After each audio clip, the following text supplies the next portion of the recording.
Welcome to our channel. Today we how to authenticate with Yodlee for linking bank accounts step by step clearly. Begin by visiting the Yodlee developer portal.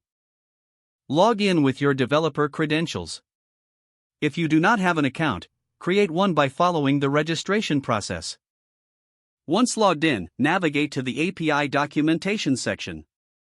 Locate the authentication guide within the documentation. Familiarize yourself with the OAuth 2.0 authentication method. You will need to obtain your client ID and client secret. These credentials are essential for making secure requests. Next, generate an authorization URL using your client ID. Specify the required scopes that your application will access. Open the generated URL in a web browser. Sign in with the user's bank credentials. After signing in, the bank will redirect to a specified callback URL.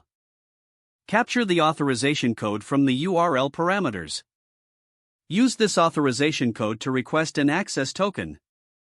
Send a post request to the Yodlee token endpoint.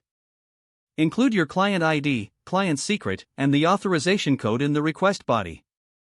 In response, you will receive an access token and a refresh token. Store these tokens securely for future use. You can now use the access token to make API calls.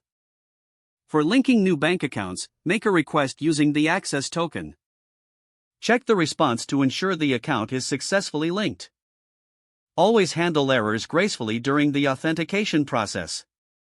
Review the Yodlee API documentation for advanced features. Keep your authentication flow updated in line with the documentation. Test your implementation thoroughly. Monitor the access tokens for expiration and refresh when necessary. This concludes the step-by-step process of authenticating with Yodlee for linking bank accounts. Don't forget to like this video and subscribe to our channel for more step-by-step tech guides.